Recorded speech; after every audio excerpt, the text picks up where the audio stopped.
ہر قسم کی حمد و ثنا، بزرگی و بڑائی، کبریائی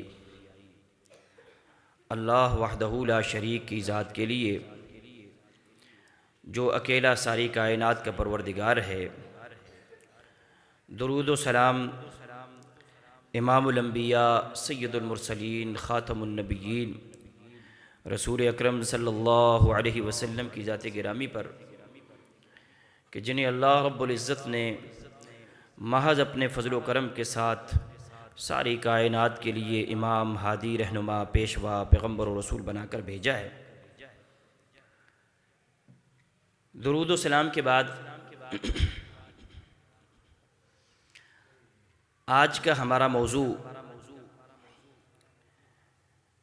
ابراہیم ایکارڈز جو کہ معاہدے ہیں، ان کے حوالے سے چند باتیں آپ کے سامنے رکھیں گے۔ ان سے بات کرنے سے پہلے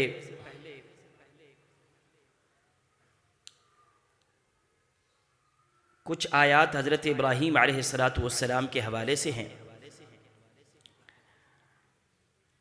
اللہ رب العزت فرماتے ہیں ان ابراہیم کان امہ، ابراہیم علیہ السلام ایک امت تھی۔ اب امت کا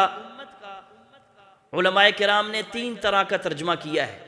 تین معانی اس کے بتائے ہیں۔ امت کا ایک معنی کہ ابراہیم علیہ السلام امام تھے، امت تھے یعنی امام تھے،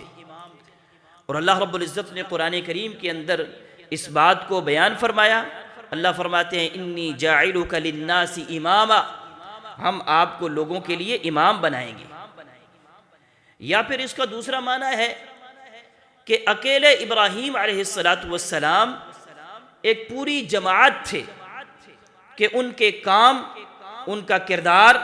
ان کی زندگی، ان کے کمالات اس قدر بھرپور ہیں کہ ان کو اکیلے کو ہی جماعت اور امت کہنا چاہیے۔ اور تیسرا معنی یہ ہے کہ امت سے مراد ایک وقت ایسا بھی تھا کہ جب اللہ کا نام لینے والے صرف حضرت ابراہیم علیہ السلام تھے، تو امت وہ صرف اور صرف انہی کو اس وقت کہا گیا ہے۔ اور اس میں جب ہم دیکھتے ہیں کہ جب ایک جابر بادشاہ کے سامنے حضرت ابراہیم علیہ السلام جاتے ہیں اور ساتھ ان کی بیوی سارہ ہے،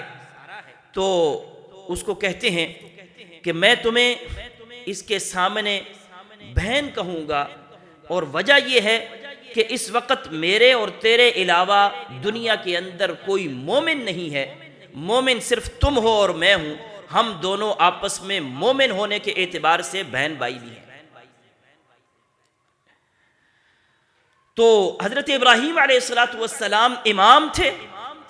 یا تو وہ پوری جماعت تھے، یا یہ کہ ایک وقت میں ان کو امت کا لقب دیا گیا تھا۔ اور آگے فرمایا قانتا للہ، وہ اللہ کے تابعدار اور فرمانبردار تھے۔ اور پھر فرمایا حنیفہ، وہ یکسو تھے، یعنی ادھر بھی ادھر بھی، جیسے کچھ لوگ ہوتے ہیں وہ ادھر بھی ہیں ادھر بھی ہیں، وہ ادھر ادھر نہیں تھے، وہ یکسو تھے، وہ صرف اور صرف اللہ رب العزت کی طرف توجہ رکھنے والے تھے۔ اور آخر میں اللہ فرماتے ہیں وَلَمْ يَكُ مِنَ الْمُشْرِكِينَ، وہ مشرک نہیں تھے۔ وجہ یہ تھی کہ یہود و نصارہ بھی اور مشرکین مکہ بھی یہ کہتے تھے کہ حضرت ابراہیم علیہ السلام کے طریقے پر ہم چل رہے ہیں، یہ وہ طریقہ ہے جس پر ہم چل رہے ہیں۔ تو اللہ رب العزت نے اس کی وضاحت فرمائی ہے وَلَمْ يَكُ مِنَ الْمُشْرِكِينَ، کہ حضرت ابراہیم علیہ السلام تو مشرک نہیں تھے، تمہارے ہاں تو شرک چل رہا ہے۔ اور پھر اللہ رب العزت نے رسول اکرم صلی اللہ علیہ وسلم کی زبان سے بھی اس بات کی وضاحت فرمائی ہے۔ اللہ قرآن کریم کے اندر رسول اکرم صلی اللہ علیہ وسلم کو فرماتے ہیں کہ آپ بھی یہ کہہ دیجئے، قل، آپ فرمائیے اننی ہدانی ربی الی صراط مستقیم، میرے رب نے مجھے صراط مستقیم کی ہدایت دی ہے، دینا قیما، بالکل سیدھا دین ہے، اور ملت ابراہیم حنیفہ، اور وہ جو سیدھا دین ہے وہ ملت ابراہیمی ہے، حنیفہ جو یکسو ہے، ایک طرف جانے والا ہے۔ میں رسول اکرم صلی اللہ علیہ وسلم نے فرمایا میں اس دین پر ہوں، اس ملت پر ہوں جو ملت ابراہیمی ہے، اور وہ جو یکسو اور سیدھا دین ہے۔ وما کان من المشرکین، یہ یاد رکھو کہ ابراہیم علیہ السلام مشرک نہیں تھے۔ اور پھر فرمایا قل ان صلاتی و نسکی، میری نماز، میری قربانی، میری زندگی اور میری موت للہ رب العالمین، اللہ رب العزت کے لیے، لا شریک لہ وبذالک امرت وانا اول المسلمین، اور میں اس کا شریک نہیں کرتا ہوں، اس کا کوئی شریک نہیں ہے، اور میں اول درجے کا مسلمان۔ اور پھر حضرت ابراہیم علیہ السلام کے لیے یہ بھی کہا گیا کہ شاکرا لانعمہ، اللہ فرماتے ہیں یہ میری نعمتوں کے شکر گزار بندے تھے، اللہ نے ان کو نیک اعمال کرنے کی توفیق دی، اس کا شکر ادا کیا، اللہ نے زبان دی، اس کا شکر ادا کیا، اللہ نے ان کو نبی بنایا، اس کا شکر ادا کیا، اللہ نے ان کو امتحانات اور آزمائشوں میں ڈالا اور وہ اس میں کامیاب ہوئے، اس کا شکر ادا کیا۔ اللہ رب العزت کے ان کے ذمے جو اللہ کے حقوق تھے، انہوں نے وہ اللہ کے حقوق ادا کیے، انہوں نے اس کا بھی شکر ادا کیا۔ شاکرا لانعمہ، وہ اللہ کی نعمتوں کے شکر ادا کرنے والے تھے۔ اور پھر اللہ فرماتے ہیں اللہ رب العزت فرماتے ہیں اجتباہ وہداہ الی صراط مستقیم، ہم نے اس کو چنا اور ہم نے اس کو ہدایت دی صراط مستقیم کی طرف۔ حضرت ابراہیم علیہ السلام کو نبوت کے لیے چنا، حضرت ابراہیم علیہ السلام کو اس منصب اور اس عمل کے لیے اللہ رب العزت نے چنا، اس کام کے لیے اللہ رب العزت نے ان کو چنا، اور پھر اللہ رب العزت نے ان کو صراط مستقیم کی ہدایت بھی عطا فرمائی۔ اور پھر اللہ فرماتے ہیں ہم نے دنیا میں اور آخرت میں اس کو صالحین میں سے شمار کر دیا۔ یہ تو حضرت ابراہیم علیہ السلام کے بارے میں یہ آیات تھیں۔ ان آیات کے آخر میں اللہ نبی صلی اللہ علیہ وسلم کو کیا فرماتے ہیں؟ ثم اوحینا الیک ان اتبع ملت ابراہیم، ہم نے آپ کی طرف وحی کی ہے کہ آپ ملت ابراہیمی اس کی پیروی کریں، جو ملت ابراہیمی ہے اس کی پیروی کریں۔ اور ملت ابراہیمی کیا؟ وما کان من المشرکین، ابراہیم علیہ السلام پھر وہی بات بار بار کہ وہ مشرک نہیں تھے۔ اب آئیے اس تمہید کے بعد، اس بنیاد کے بعد اب ہم دیکھتے ہیں کہ وہ جو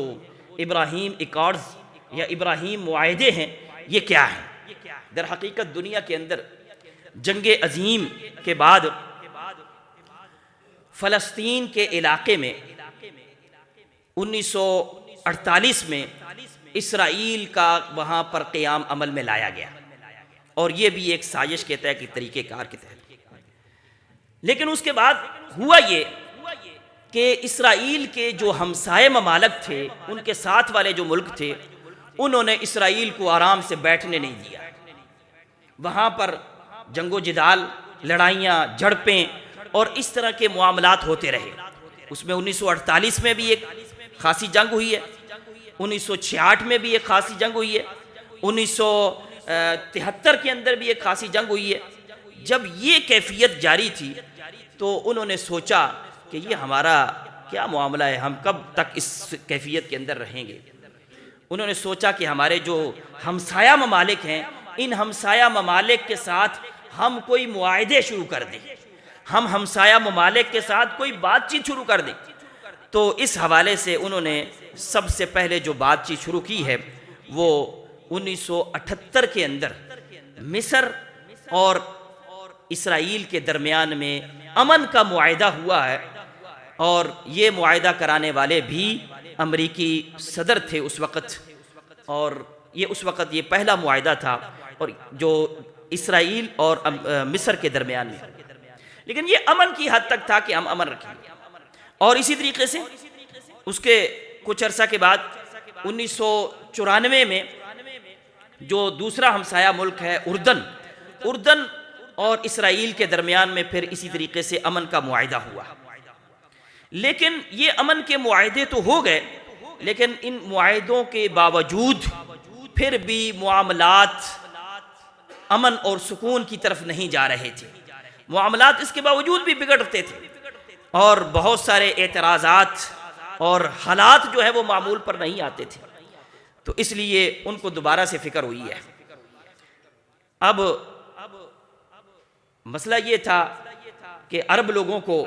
جو عرب کے لوگ تھے، ان کو فلسطین کے ساتھ اور اس کی خود ارادیت کے ساتھ ان کو ہمدردیاں، اور عرب سارے ممالک وہ چاہتے تھے کہ وہ اسرائیل کے ساتھ رہیں اور اسرائیل کے ساتھ ہوتے تھے۔ اب انہوں نے اس کے لیے کوئی طریقہ کار نکالنا تھا، اور یہ طریقہ جا کر کے نکالا ہے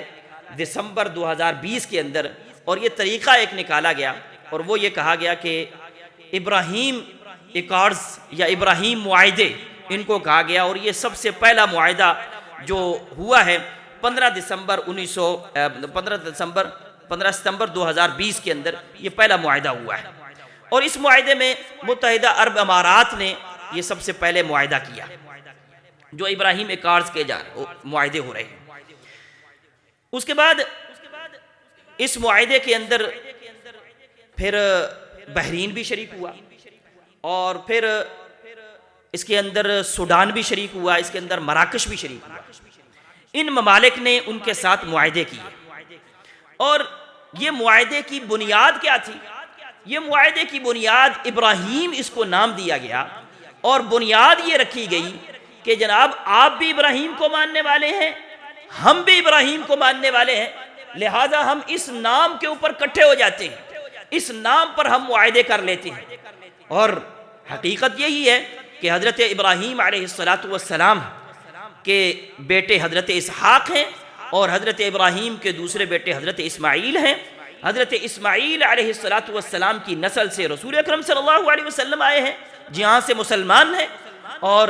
حضرت اسحاق کی نسل سے پھر حضرت موسیٰ ہیں، اسحاق کی نسل سے حضرت سلیمان ہیں، اور بنی اسرائیل کے جتنے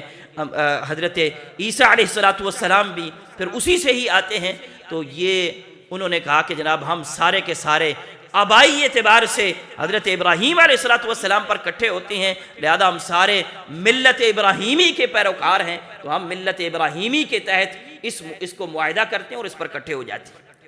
ان لوگوں نے یہ معاہدہ کیا، اور اس معاہدے کے بعد پھر آپ کو پتہ ہے غزہ کے معاملات شروع ہو گئے۔ غزہ کے جب معاملات شروع ہوئے تو پھر عرب کے ملکوں نے انکار کر دیا کہ جی ہم اس ابراہیم ایکارڈز کے اندر شریک نہیں ہوتے، اور اس میں سربراہ جو تھا، ثالثی جو تھا، جو معاملات کرانے والا، وہ ٹرمپ ہے، اور وہ یہ چاہ رہا ہے کہ یہ معاہدات ہو جائیں۔ لیکن انہوں نے کہا کہ جناب غزہ کے اندر امن و سکون جب تک قائم نہیں ہوتا ہے ہم یہ معاہدے نہیں کریں گے۔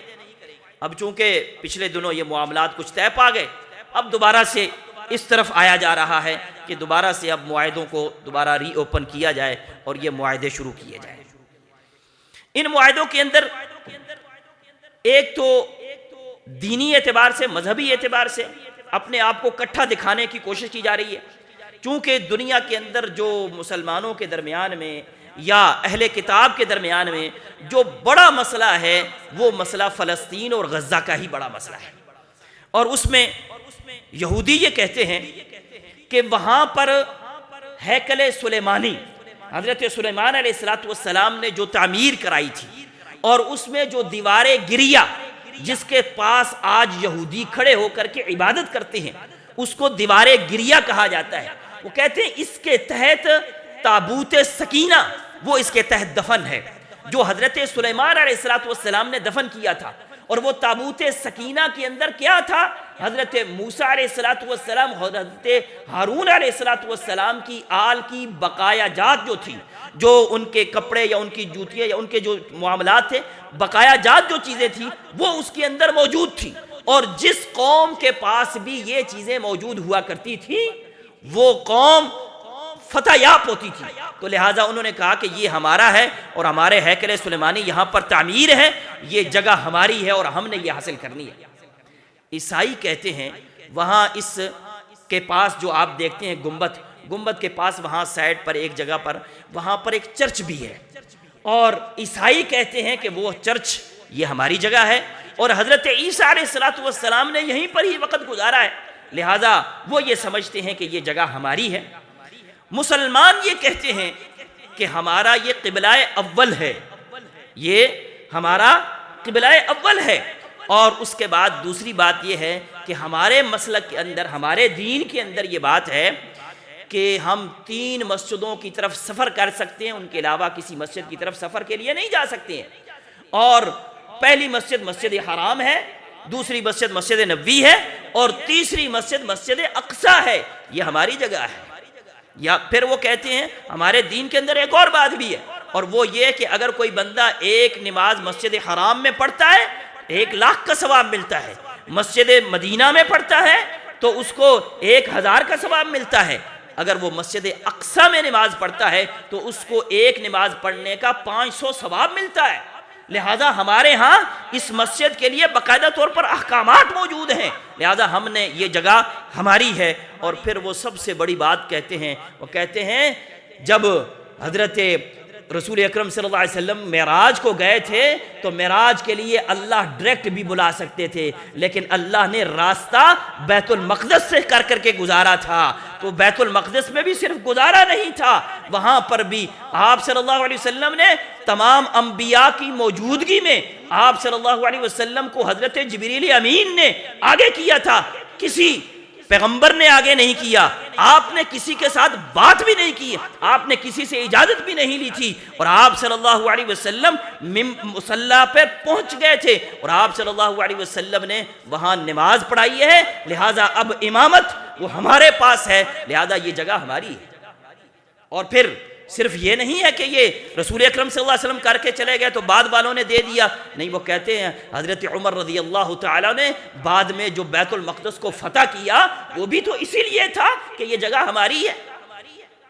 اور آج دن تک مسلمان یہ بات کرتے ہیں۔ تو لہذا یہ تینوں لوگ جو ہیں، تینوں جو لوگ ہیں، جو یہودی، عیسائی اور مسلمان، یہ تینوں کی یہاں اس جگہ کے حوالے سے ایک مذہبی لڑائی ہے، اور اس لڑائی کے لیے وہ کہتے ہیں کہ ہم تینوں جو ہیں پشت کے اعتبار سے، نسل کے اعتبار سے حضرت ابراہیم علیہ السلام کی نسل اور ان کی ملت کے حوالے سے ہم کٹھے ہیں، لہذا ہمیں وہاں پر کٹھا ہونا چاہیے۔ اس لیے یہ ابراہیم ایکارڈز یا ابراہیم معاہدے آتے ہیں۔ اب میں آپ کو بتاتا ہوں آگے کی بات۔ یہ جو ابراہیم معاہدہ ہے یہ نیٹ پر موجود ہے، آپ کے سامنے آپ دیکھ سکتے ہیں۔ اس معاہدے کو جو میں نے پڑھا ہے اور اس میں سے میں نے جو چیزیں نکالی ہیں اس میں کیا چیزیں ہیں، اب یہ بات آتی ہے۔ اس کے اندر بات یہ ہے کہ مشرق وسطیٰ میں ہم امن لانے کے لیے ایک دفاعی معاہدہ کرتے ہیں، وہ کہتے ہیں ہم دفاعی معاہدہ ہے امن لانے کے لیے اور آپس میں سفارتی تعلقات قائم کرنے کے لیے، اور اسی طریقے سے ہم سب کے لیے مذہبی آزادی موجود ہو، بین المذاہب اور بین الثقافتی مکالمے موجود ہوں، اور جو ہمیں چیلنجز ہوں ان سے نمٹنے کا ہمارے پاس ایک بہتر حل موجود ہو، اور ہم نئی نسل کو، آنے والی نسل کو ہم دنیا جو ہے وہ امن کی کیفیت میں دے کر کے جائیں، ایسی دنیا دے کر کے جائیں جس میں آگے وہ ترقی کر سکتے ہوں۔ اس کے اندر یہ بات بھی وہ کر رہے ہیں، اور اسی کے ساتھ ساتھ جیسے آپ کو میں بتا رہا تھا کہ یہ ایک مذہبی لڑائی ہے تو وہاں پر یہ ایک تجارتی لڑائی بھی ہے، تجارتی معاملات بھی ہیں۔ تو اس معاہدے کے اندر ایک شق یہ بھی ہے کہ سائنس، آرٹس، طب، تجارت، اس حوالے سے ایک دوسرے کے ساتھ ہم حمایت کریں گے، تجارتی حمایت اور تجارتی ایک دوسرے کے ساتھ بھی معاملات ہم طے کریں گے اور اپنے تنازعات کو ختم کریں گے۔ یہاں تک جو باتیں ہیں یہ ساری اس کے بارے میں ہمیں کوئی قدغن نہیں ہوتی ہے۔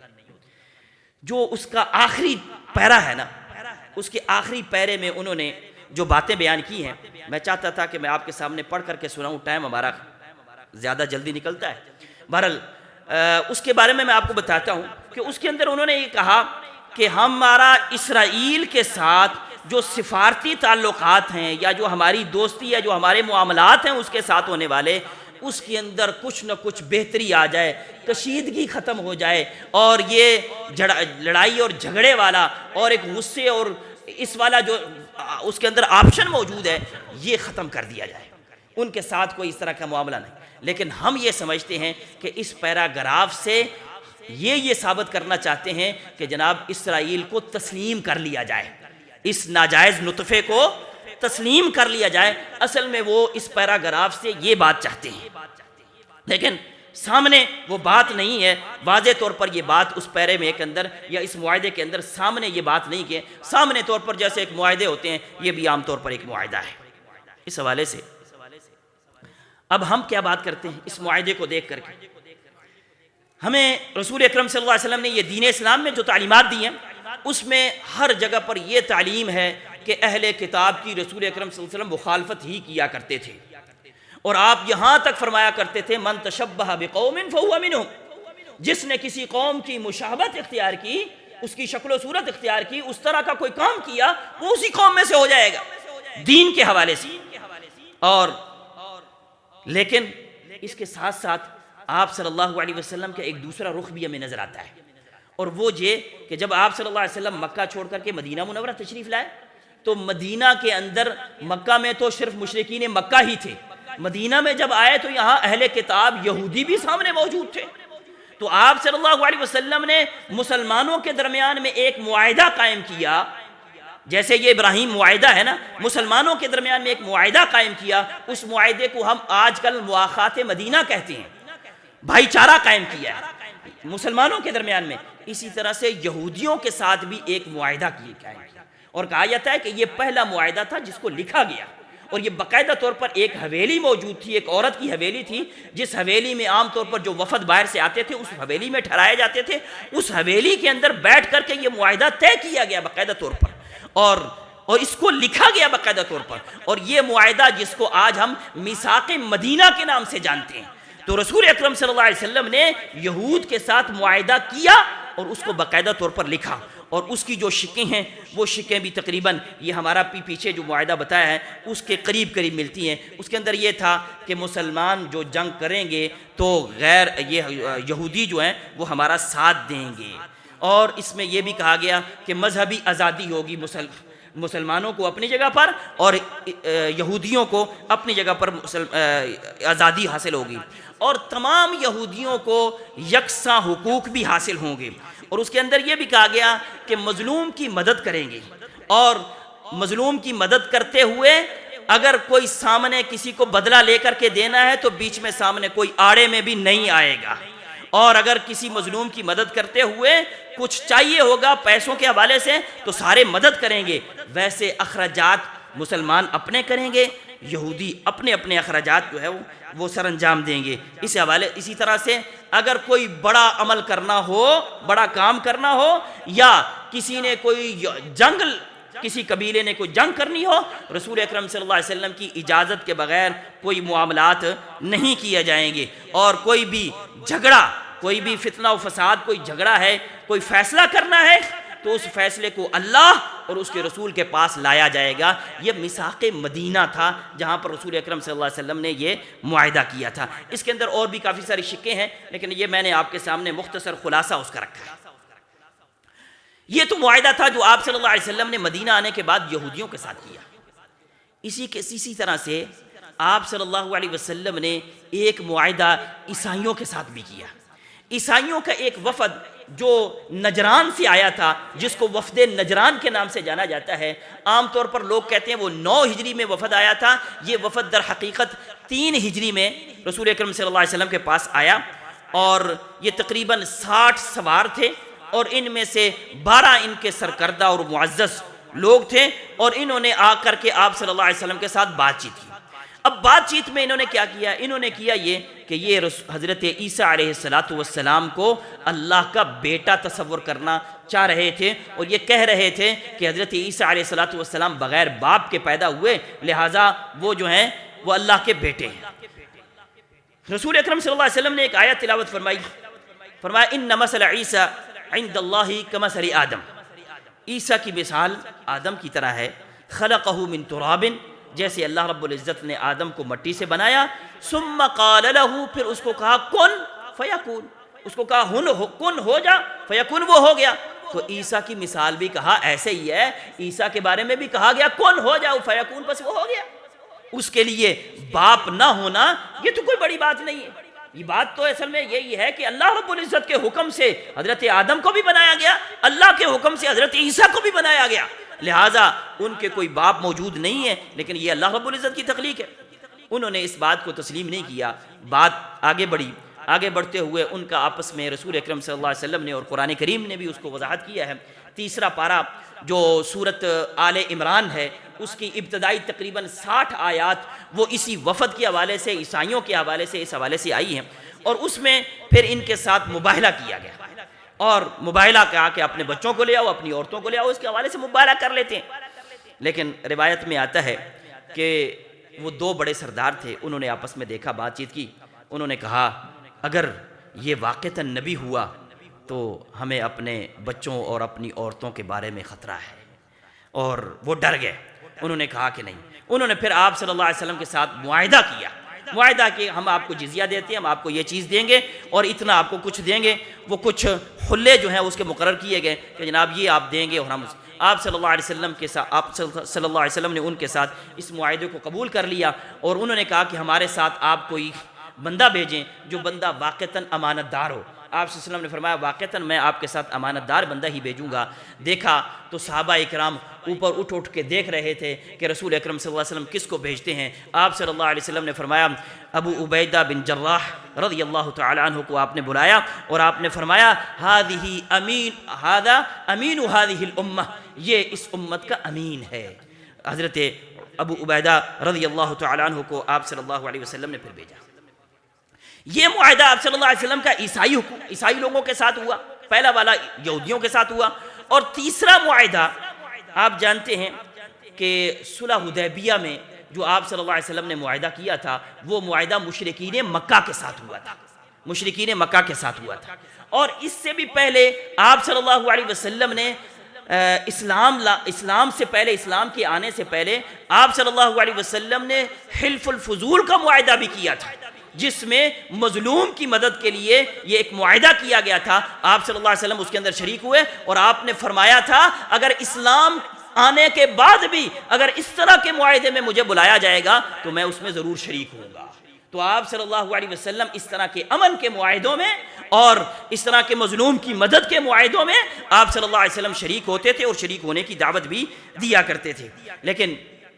اب یہ جو معاہدات ہیں جس کے اندر ہم کہہ رہے ہیں کہ ابراہیم ایکارڈز معاہدے ہیں، جن کی ایک پس منظر بھی پیش کیا جا رہا ہے، لیکن ویسے ان معاہدوں کو ایک نام بھی حضرت ابراہیم کے ساتھ یہ نام بھی دیا جا رہا ہے، اور یہ سارے اکٹھے ہو کر کے یہ کہہ رہے ہیں کہ ہم ملت ابراہیمی پر ہیں۔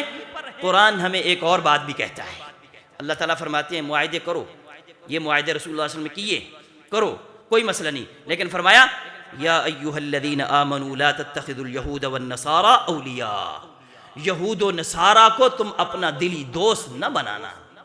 اپنا دلی دوست، اپنا خیر خواہ یہ نہ بنانا، ان کے ساتھ یہ معاملات نہیں رکھنے ہیں، معاہدات کرو، معاملات کرو، لیکن ان کو اپنا دلی دوست نہیں بنانا ہے کبھی بھی، کیونکہ یہ تمہارے خیر خواہ کسی صورت میں نہیں ہو سکتے ہیں۔ اور اس کے بعد ہم یہ دیکھتے ہیں کہ سورۃ ممتحنہ جو 28ویں پارے کے اندر آتی ہے، اس میں اللہ رب العزت نے ہمیں حضرت ابراہیم علیہ السلام کے بارے میں جب بات کی تو فرمایا قد کان لکم اسوۃ حسنۃ فی ابراہیم، تمہارے لیے حضرت ابراہیم علیہ السلام کی زندگی میں اسوہ ہے، نمونہ ہے، آئیڈیل ہے۔ جیسے رسول اکرم صلی اللہ علیہ وسلم کے بارے میں فرمایا کہ آپ صلی اللہ علیہ وسلم کے بارے میں فرمایا کہ لقد کان لکم فی رسول اللہ اسوہ، رسول اللہ صلی اللہ علیہ وسلم کی زندگی تمہارے لیے نمونہ ہے، اسی طرح سے حضرت ابراہیم علیہ السلام کے بارے میں بھی فرمایا کہ تمہارے لیے نمونہ ہے۔ لیکن وہ نمونہ کس اعتبار سے؟ آگے اس کی وضاحت فرمائی اذ قالوا لقومہم انا براء منکم ومما تعبدون من دون اللہ، جب انہوں نے، حضرت ابراہیم نے اور حضرت ابراہیم کے ساتھیوں نے یہ بات کہی کہ اپنے مد مقابل کو کہ ہم تم سے بری ہیں اس بارے میں جو تم غیر اللہ کی عبادت کرتے ہو، غیر اللہ کی عبادت میں ہم تمہارے ساتھ نہیں ہیں، ہم تم سے بری ہیں، کفرنا بکم، ہم تمہارا انکار کرتے ہیں، ہم تمہارا کفر کرتے ہیں، تم کافر ہو، وبدا بیننا وبینکم العداوہ، تمہارے اور ہمارے درمیان ایک دشمنی ہے، تمہارے اور ہمارے درمیان ایک عداوت ہے، ایک بغضاء ہے، ایک عداوت ہے، یہ دشمنی ہے، یہ ہمارے پاس ذہن میں رہنی چاہیے کہ ان کے اور ہمارے درمیان میں دشمنی موجود ہے۔ یہ حضرت ابراہیم علیہ السلام وہ آیات پڑھنے کی ہے، ٹائم ہمارا ختم ہو رہا ہے، بہرحال وہ آیات جو وہاں پر موجود ہیں وہ پڑھنے والی آیات ہیں۔ اب آگے ہم ایک اور بات دیکھتے ہیں، وہ یہ ہے کہ ہمارے دین و شریعت کے اندر کچھ ایسے کام موجود ہیں جو حضرت ابراہیم علیہ السلام کی شریعت کے اندر موجود تھے۔ ویسے تو یہ جو توحید ہے، حضرت ابراہیم علیہ السلام توحید پر تھے، یہ لوگ توحید پر نہیں ہیں۔ حضرت اور پھر یہ کہ حضرت آدم علیہ السلام سے لے کر کے رسول اکرم صلی اللہ علیہ وسلم تک تمام انبیاء کی دعوت وہ دعوت توحید تھی، لہٰذا اس دعوت توحید میں ہم تمام انبیاء کے ساتھ ہیں، اسی لیے ہمارے ہاں تمام انبیاء پر ایمان لایا جاتا ہے، تمام انبیاء پر ہم ایمان لاتے ہیں، کیونکہ تمام انبیاء حضرت توحید پر کاربند تھے اور شرک کی وہ نفی کرنے والے تھے۔ اس میں حضرت ابراہیم کے ساتھ ہم موافق ہیں۔ اس کے بعد حضرت ابراہیم علیہ السلام کی ہاں بھی نماز موجود تھی، جیسے ہمارے ہاں، جیسے انہوں نے کہا رب اجعلنی مقیم الصلاۃ ومن ذریتی، یہ جو ہم پڑھتے ہیں نا، یہ در حقیقت حضرت ابراہیم علیہ السلام دعا کر رہے ہیں، اے اللہ مجھے اور میری ذریت کو، میری اولاد کو نماز قائم کرنے والا بنا دے، یہ ان کے ہاں بھی موجود تھی۔ اور پھر اسی طریقے سے قربانی کا جو معاملہ ہے وہ فرمایا لکل امت جعلنا منسکا، ہم نے ہر امت کے لیے قربانی رکھی ہوئی تھی، لیکن حضرت ابراہیم علیہ السلام کے ہاں آپ جانتے ہیں وہ ایک خواب آیا، اور اس خواب میں حضرت ابراہیم نے اپنے بیٹے کو ذبح کیا اور ذبح کرنے کی کوشش کی، اور اللہ رب العزت نے پھر فرمایا قد صدقت الرؤیا، آپ نے تو سچ کر دکھایا ہے، انا کذالک نجزی المحسنین، ہم اسی طریقے سے محسنوں کو بدلہ دیتے ہیں۔ اللہ رب العزت نے پھر اس کے بدلے میں وہ مینڈے کی قربانی، اور یہ قربانی کا سلسلہ آپ صلی اللہ علیہ وسلم کے بھی بعض فرامین آتے ہیں کہ یہ سنت ابیکم ابراہیم، یہ تمہارے باپ ابراہیم کی سنت ہے۔ پھر اس کے بعد تعمیر کعبہ انہوں نے کیا، ہمارے ہاں بھی مسجدوں کی تعمیر کا سلسلہ موجود ہے۔ پھر اللہ رب العزت فرماتے ہیں وَعَهِدْنَا إِلَىٰ إِبْرَاهِيمَ وَإِسْمَاعِيلَ، ابراہیم اور اسماعیل کے ساتھ ہم نے عہد کیا تھا، کیا کیا تھا عہد؟ ان طہرا بیتیا، میرے گھر کو پاک رکھو، ہمارے ہاں بھی اللہ کے گھروں کو صفائی کی جاتی ہے، اور کیوں؟ آگے فرمایا للطائفین، طواف کرنے والوں کے لیے، ہماری شریعت میں بھی طواف موجود ہے، والعاکفین، اور اعتکاف کرنے والوں کے لیے ہمارے ہاں بھی یہ اعتکاف موجود ہے، والرکع السجود، اور رکوع اور سجود نماز کے اندر جیسے پہلے ہم نے آپ کو بتایا وہ بھی موجود ہے۔ حج کے بھی بہت سارے معاملات وہ حضرت ابراہیم علیہ السلام کے ساتھ ملتے ہیں۔ وہ سیدہ ہاجرہ نے وہ دوڑ لگائی تھی جس پر آج ہم سعی کرتے ہیں جا کر کے، اور آپ کو پتہ ہے حضرت ابراہیم علیہ السلام نے وہ کنکریاں ماری تھیں جو آج ہم جمرات میں جا کر کے کنکریاں مارتے ہیں، یہ ہماری شریعت کے اندر بھی یہ چیزیں موجود ہیں۔ اور اسی طریقے سے روزے کے حوالے سے بھی آتا ہے کہ حضرت ابراہیم علیہ السلام کے ہاں بھی موجود تھا، اور حضرت مریم، حضرت عیسیٰ علیہ السلام کی والدہ، انہوں نے بھی روزہ رکھا ہوا تھا، اگرچہ اس کی شکل کوئی اور تھی۔ اور اسی طریقے سے آپ کو پتہ ہے یہ جو اہل کتاب تھے یہودی، جن کے پاس تورات تھی، رسول اکرم صلی اللہ علیہ وسلم کے پاس ایک معاملہ آ گیا، جیسے آپ کو بتایا کہ ان کے ہاں میثاق ہوا تھا، عہد ہوا تھا، کوئی بھی معاملات جتنے بھی تھے وہ رسول اکرم صلی اللہ علیہ وسلم کے پاس آتے تھے، تو یہودیوں کے معاملات بھی رسول اللہ علیہ وسلم کے پاس آتے تھے۔ جب رسول اکرم صلی اللہ علیہ وسلم کے پاس ایک عورت کے زنا کا معاملہ آیا تو آپ نے پوچھا کہ تمہارے ہاں زنا کی سزا کیا ہے؟ تو انہوں نے کہا کہ بس ہمارے ہاں بس اس کا منہ کالا کرتے ہیں، اس کو لوگوں کے سامنے بے عزت کرتے ہیں اور اس طرح کا کرتے ہیں۔ آپ نے فرمایا تورات لاؤ دیکھو کیا کرو، تو اس بندے نے تورات پڑھنا شروع کر دیا اور جو آیات تھی اس پر ہاتھ رکھ لیا۔ حضرت عبداللہ بن سلام رضی اللہ تعالیٰ عنہ جو یہودیت سے مسلمان ہوئے تھے، وہ فرماتے ہیں رسول اکرم صلی اللہ علیہ وسلم کو اس کو کہو کہ اپنا ہاتھ اٹھائے۔ جب اس نے ہاتھ اٹھایا تو نیچے سے رجم کی آیات موجود تھیں، تو رجم ہمارے ہاں بھی موجود ہے، ان کے ہاں بھی موجود ہے، تو یہ چیزیں کچھ موجود ہیں آپس میں کٹھی، یہ موجود ہیں، لیکن بات یہ ہے کہ یہ لوگ ابراہیمی نہیں ہیں، ان کے دین میں ابراہیمی تھا،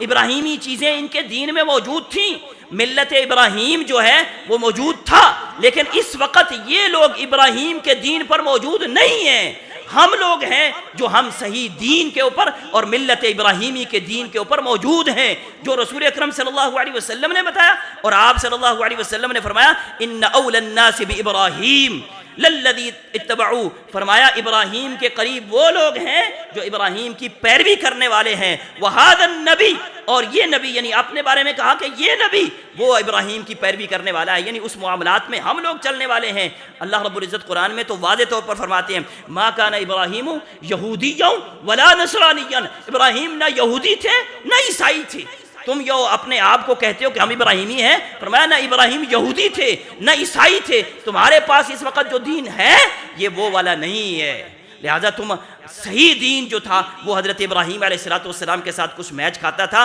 لہذا ہم تو ابراہیمی ہو سکتے ہیں، ان کے ابراہیمی ہونے کی بات نہیں ہے۔ پھر آپ صلی اللہ علیہ وسلم نے ایک اور بات بھی بیان فرمائی تھی، آپ نے فرمایا تھا ہر نبی کا نبیوں میں سے کوئی دوست ہوتا ہے، اور میرا نبیوں میں سے اللہ کا خلیل وہ میرا دوست ہے، میرا اللہ کا خلیل وہ میرا دوست ہے اور میرا باپ بھی ہے۔ آپ نے ابھی بھی کہا اور ساتھ میں ولی بھی کہا کہ میرا دوست بھی ہے اور میرا باپ بھی ہے، حضرت خلیل اللہ ابراہیم علیہ السلام۔ اور پھر آپ کو یہ بھی پتہ ہے کہ آپ صلی اللہ علیہ وسلم نے فرمایا تھا اب اگر حضرت